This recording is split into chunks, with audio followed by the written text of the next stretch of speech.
a nivel vascular en las arterias de mediano calibre.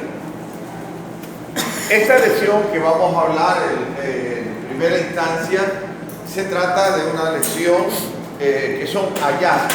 Normalmente no es una lesión que da sintomatología, pero sí presenta manifestaciones características en las arterias de mediano calibre. Por ejemplo, la radial, la cubital, con un engrosamiento bastante pronunciado de las arterias y un endurecimiento de la misma. Se endurece.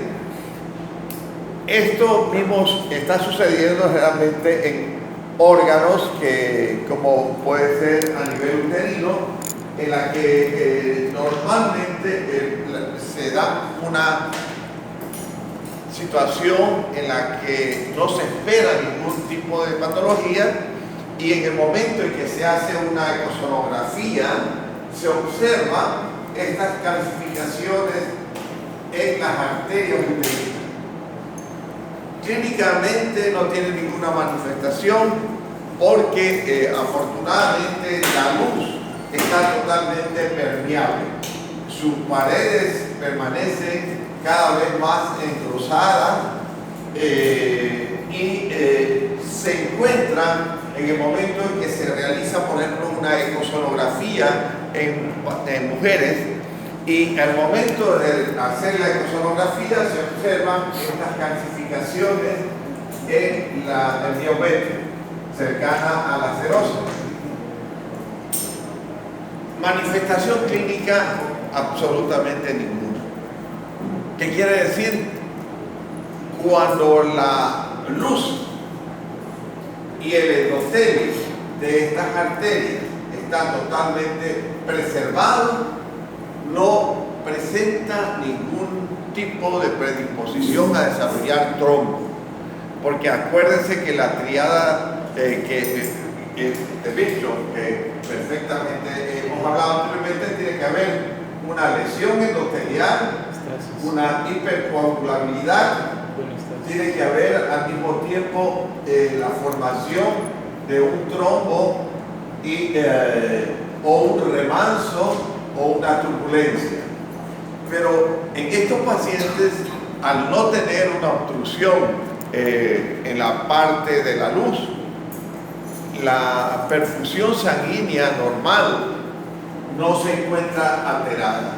Por lo tanto, no presenta ninguna manifestación de un trombo oclusivo, y lo que trae como consecuencia que no se observe ningún tipo de necrosis coagulativa, porque tan solo cuando existe una obliteración completa de la luz con una lesión endotelial, con una hipertensión sostenida, puede dar lugar a un trombo.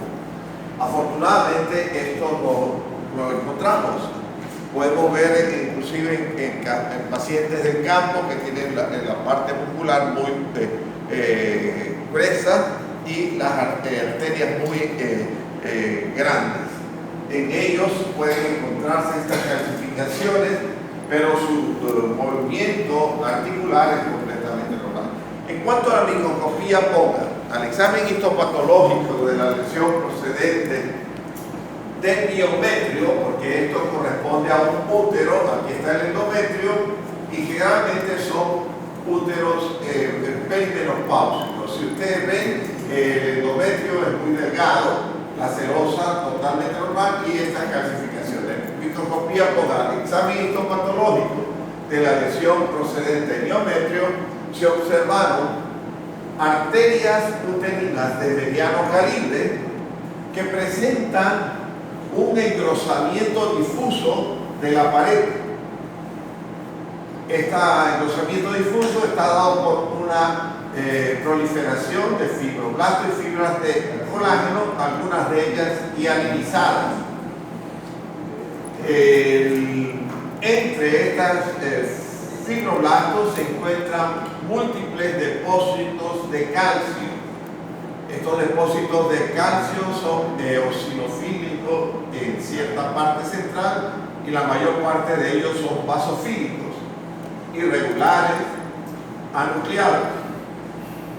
La luz del endotelio capilar está totalmente preservada y el flujo laminar, porque no se observan trombos en su luz.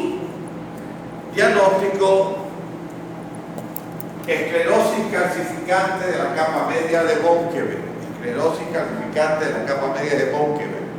Y el diagnóstico diferencial pueden poner arterioloesclerosis o esclerosis hialina.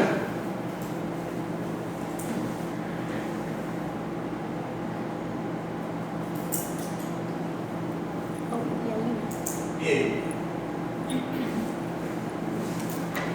Pero lo más frecuente que vamos a encontrar en nuestro medio y a nivel internacional, por el tipo de dieta que tienen los pacientes, son pacientes diabéticos tipo 2. Es un fin común, es decir, aquellos pacientes que tienen una sobrecarga de peso. Normalmente el peso está dado directamente proporcional a la altura. Por cada centímetro, 1 libra de peso. Entonces, eso es lo ideal. En el momento en que eso excede, a veces hay pacientes que duplican su peso corporal, ellos naturalmente van a tener una mayor demanda en la parte pancreática, que no va a poder abastecer la suficiente sobrecarga para metabolizar todos estos azúcares y excesos de carbohidratos que tiene, y entonces el páncreas no puede formar o dar o compensar a través de la insulina esta metabolización. Esos son los diabéticos tipo 2, que es lo más frecuente. El diabético tipo 1 es insulino dependiente y nacen con ese defecto, que es una enfermedad. Todos ellos son enfermedades autoinmunes en la cual los islotes pancreáticos son atacados y van a necrotizar las células de la. Estas lesiones que se producen en las células beta van a ocasionar que hay una hiperglucemia. La hiperglucemia se va a trasladar a la parte sanguínea. ¿Y qué es lo que va a suceder cuando hay una hiperglicemia? Pues naturalmente todos los ésteres de colesterol, el colesterol de muy baja densidad, van a ser paulatinamente depositados entre la íntima y la capa media, y va a formar lo que se llama una placa fibrolipídica. Si ustedes ven, la arteria está sumamente engrosada y se ven placas de ateroma entre la íntima y la media, o grandes depósitos en la superficie endotelial, como lo observamos acá, y las grandes cantidades de macrófagos que contienen ésteres de colesterol y triglicéridos, que se traducen en esta arteria, en la cual el momento en que el paciente presenta una oclusión difusa por estos grandes depósitos de placa fibrolipídica, van a reducir el tamaño de las arterias, y por lo tanto el corazón va a tener que sobrecargar su ejercicio y va a tener que bombear en mayor frecuencia. Esa sobrecarga se traduce con una hipertensión arterial. La hipertensión arterial lastimosamente va a ocasionar que estas placas fibrolipídicas, el endotelio, comiencen a lesionarse. Entre la íntima media con una placa fibrolipídica, es fácil presa que el endotelio, al tener mucha resistencia periférica, lesione por una turbulencia. La hipertensión provoca turbulencia y la turbulencia implica lesión endotelial. En el momento que se da la lesión endotelial, la matriz extracelular que está dentro de lo que corresponde a la pared de la arteria, expone su contenido fibrolipídico y va a ocasionar un trombo. Este trombo va a contener el material fibrolipídico y va a activarse la cascada de coagulación y va a acudir fibrina, plaquetas, glóbulos rojos de manera alterna y en el centro el material fibrolipídico. Por lo tanto, esto va a ocasionar una oclusión de su luz. Lo mismo que está ocurriendo en las arterias a nivel coronario, que lo vemos en una arteria de mediano calibre, está ocurriendo también en la aorta. En la aorta, estas placas fibrolipídicas son mucho más grandes todavía y la hipertensión arterial lesiona el endotelio, se forma el trombo, se desprende ese trombo y forma un émbolo. Este émbolo va a ocasionar que vaya libremente por la circulación. ¿Y en qué momento se detiene ese émbolo? Ese arterotrombo. Cuando llega a una arteria de menor calibre, y generalmente va a ser en las coronarias. Entonces, a lo que llega a esta arteria, que es un arterotrombo, porque eso es lo que ya les expliqué, entonces va a ocluir. Y si ahí ya hay un trombo, va a terminar de ocluir. ¿Sí me entiendes? Va a tener un feedback, es decir, una acumulación dentro de otra acumulación, y ahí se produce el infarto. ¿No? Es un arterotrombo que se formó en la arteria coronaria, como ya les expliqué, pero viene emigrando simultáneamente de la placa de ateroma que se formó en la aorta, que ya ustedes lo vieron, ya vieron en la práctica conmigo, ¿no? No, todavía. No lo han visto, bueno, ya lo van a ver, entonces van a comprender un poco más esto. Entonces, el momento en que llega ese trombo, esto aumenta su volumen y ocluye totalmente la arteria. Y en ese momento, ¿qué es lo que se produce? Infarto isquémico. Es decir, el miocardio que está irrigando esta arteria coronaria va a tener una falta de oxigenación. ¿Y en qué momento se traduce un infarto de miocardio como tal? Cuando el transcurso sobrepasa 20 minutos. Unos dicen 15 minutos del momento en que se ocluye esa arteria. Pero en ese momento hay un dolor precordial que ya vamos a hablar y ciertas manifestaciones clínicas que ya les voy a mencionar cuando estemos viendo o tratando el infarto de miocardio. En ese momento estamos cómo se formó la placa fibrolipídica. Ahora, la placa fibrolipídica, en el momento que se introduce los ésteres de colesterol y triglicéridos, esto está dado de esta manera. El colesterol de baja densidad es el que afecta a las arterias. ¿Qué es lo que sucede? Estos ingresan de la luz de la arteria, ingresan entre la íntima y la media de lo que eran naturalmente macrófagos, de lo que eran lípidos de colesterol, son fagocitados en ese momento por los macrófagos, es decir, los monocitos que estaban en la parte del flujo laminar, ingresan simultáneamente este tejido graso de los ésteres de colesterol, son fagocitados por los macrófagos, es decir, los monocitos se transforman en macrófagos, como lo vemos aquí, y estos macrófagos paulatinamente se vuelven de mayor tamaño, como lo vemos acá. En el centro hay una placa lipídica y lateralmente, rodeando, existen los monocitos que se han transformado en macrófagos y en ese momento van a ser una placa cada vez de mayor tamaño.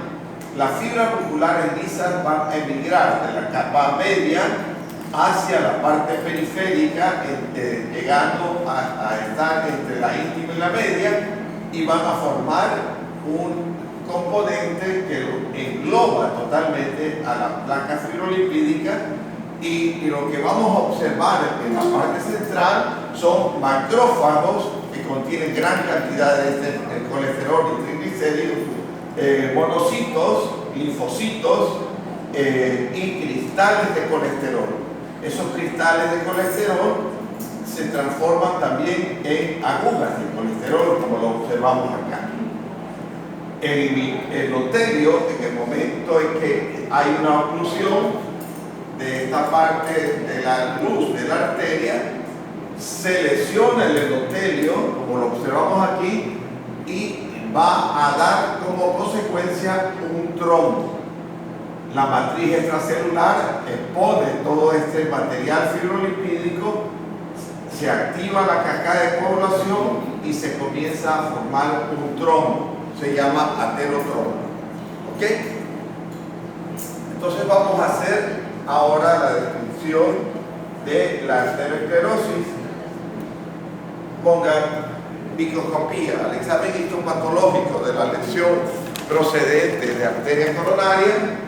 Se observó una arteria de mediano calibre que presenta una pared engrosada de manera difusa y que está constituida por una placa fibrolipídica. Esta placa fibrolipídica que se encuentra entre la íntima y la capa media está formada por macrófagos, linfocitos, monocitos, fibras musculares lisas en la parte periférica, y en el centro gran cantidad de macrófagos que contienen ésteres de colesterol. Fíjense, estos son los cristales de colesterol con agujas de colesterol. Alrededor se observan cierta migración de fibras musculares lisas, fibroblastos, y en la luz observamos una lesión endotelial con la formación de un aterotrombo. Diagnóstico: ateroesclerosis de la coronaria. Ateroesclerosis de la coronaria con tromboémbolo. Como un tromboémbolo. Ateroesclerosis de la coronaria con un tromboémbolo. ¿Okay?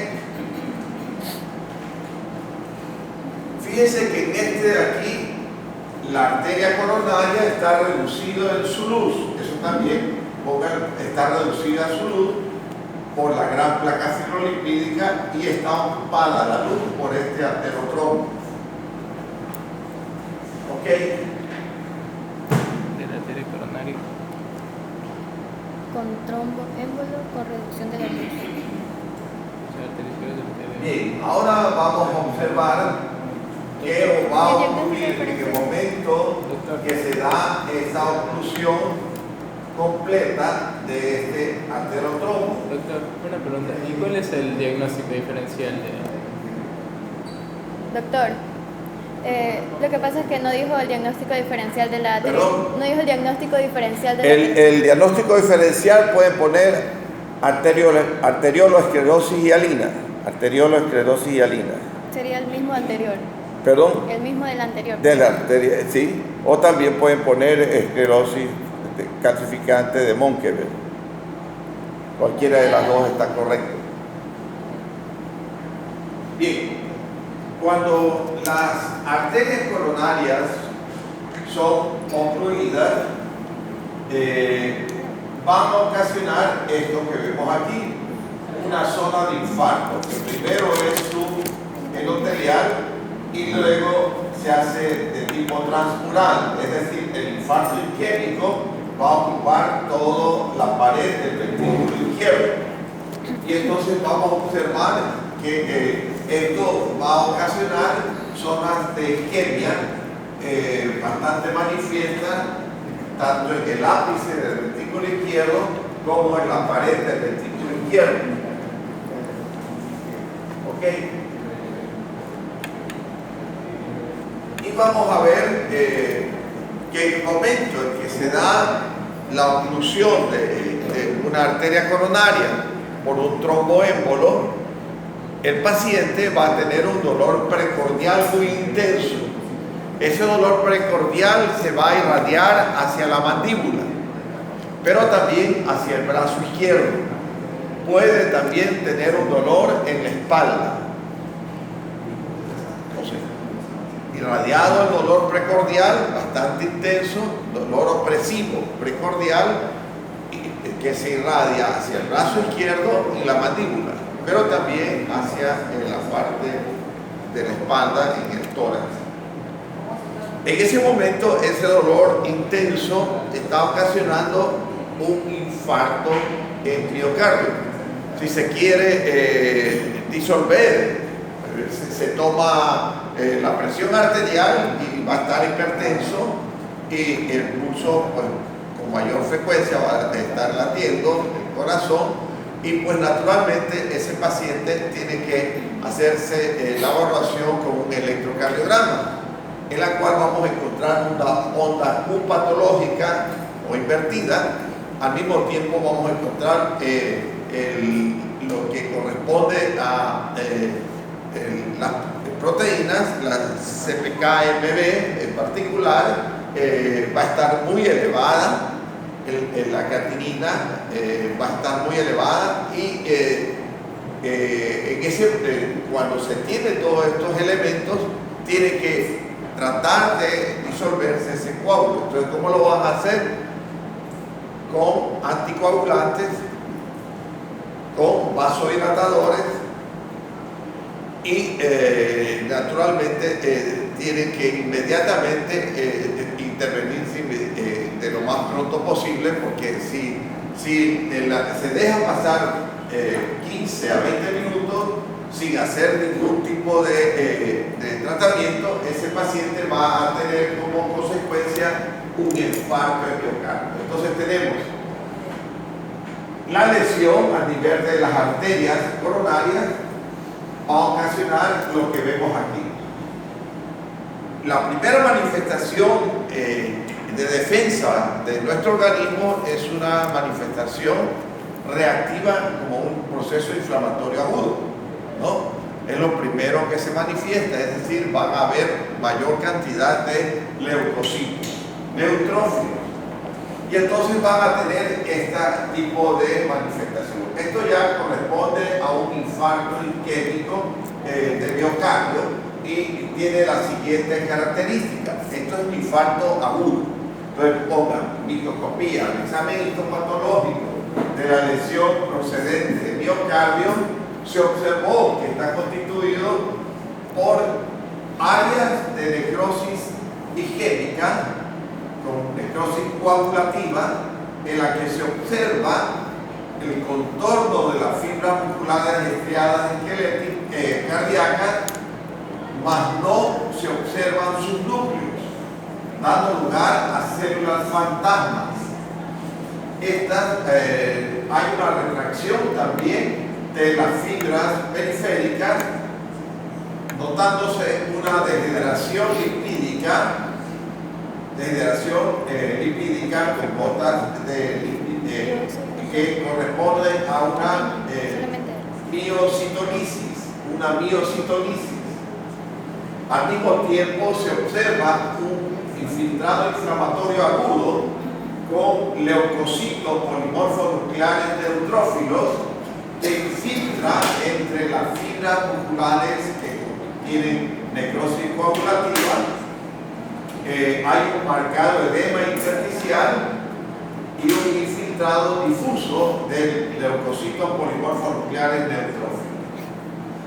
Diagnóstico: infarto agudo del miocardio. Y el diagnóstico diferencial puede poner miocarditis aguda. Miocarditis aguda.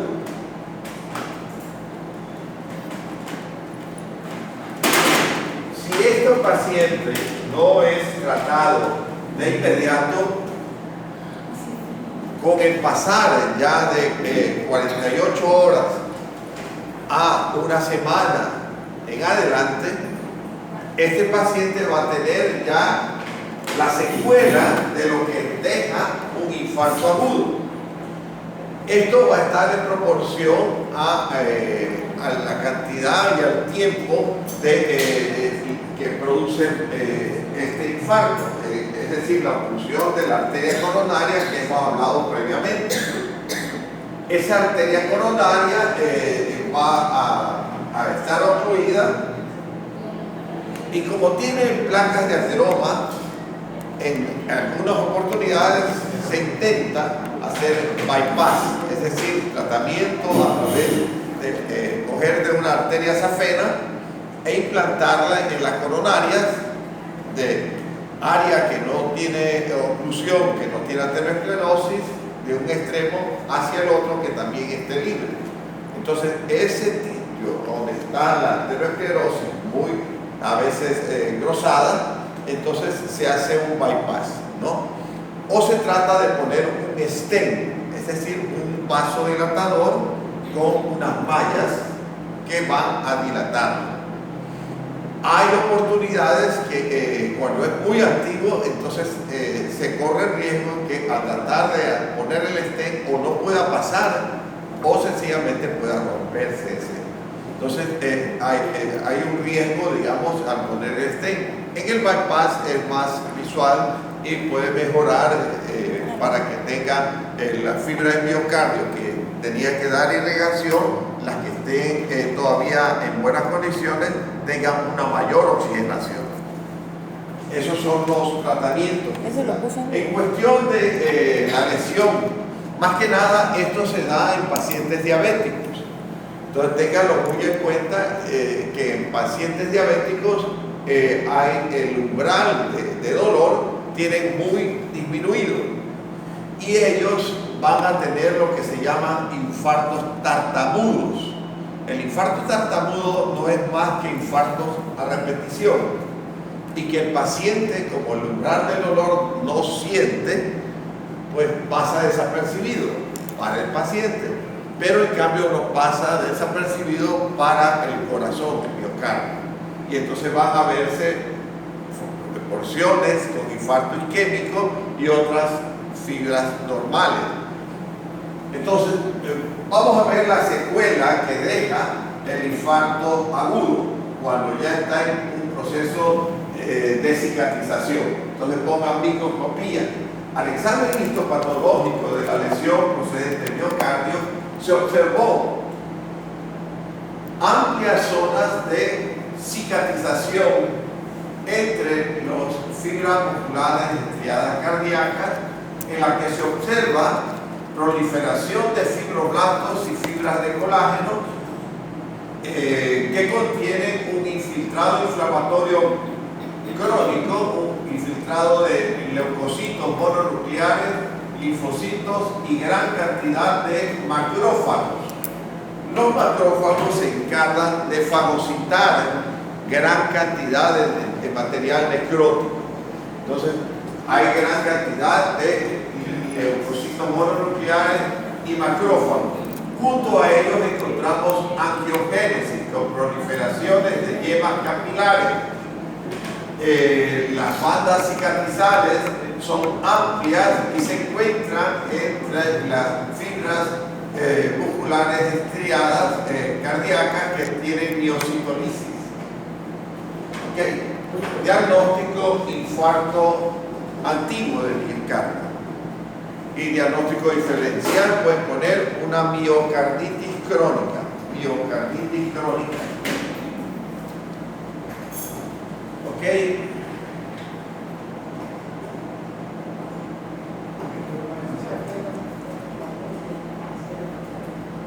Ahí vemos cuando la arteria coronaria, por ejemplo, hay una oclusión brusca de una arteria coronaria circunfleja izquierda, por ejemplo, y una descendente anterior izquierda. Esta es la circunfleja, la de acá, y esta es la descendente.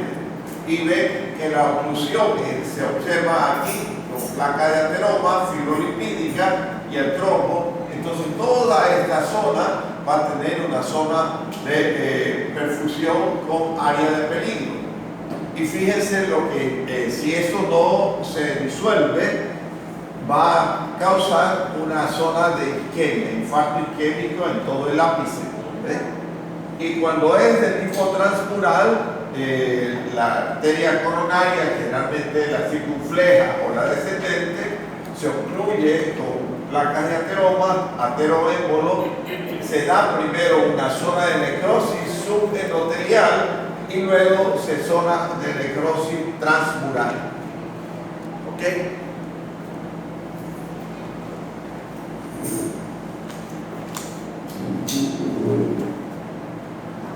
Miren, esta es una arteria coronaria. Observen, la adventicia está por acá. Las fibras musculares lisas de la capa media están totalmente ocupadas por placas de ateroma con gran cantidad de macrófagos, cristales de colesterol y de triglicéridos. Vemos la luz de la arteria con un trombo, lesión del endotelio, la formación del trombo. Y todo lo que ven alrededor de esta luz es la placa fibrolipídica que obstruye totalmente la arteria.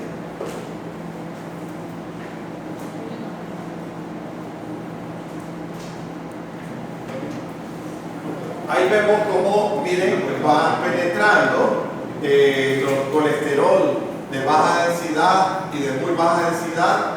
Entran los macrófagos, fagocitan todos estos lípidos que son los monocitos. Miren, los monocitos están en la circulación. En el momento de que entran los monocitos, se transforman en macrófagos. Los macrófagos fagocitan este lípido que están entrando y naturalmente se transforman en células espumosas, que son macrófagos que contienen gran cantidad de lípidos y forman las placas fibrolipídicas. Fibras musculares lisas se van emigrando de manera periférica y en la parte de la proliferación del músculo liso se encuentra gran cantidad de lípidos de colesterol y triglicéridos. Y ahí se forman todas esas placas fibrolipídicas. ¿Ok?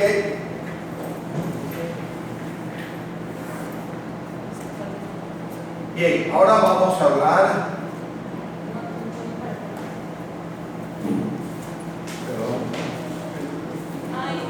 Vamos a hablar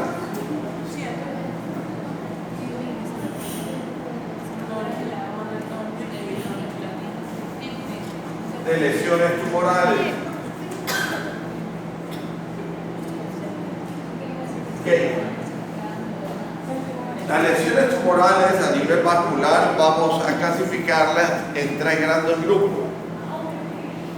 A nivel vascular, hemangioma, hemangioendotelioma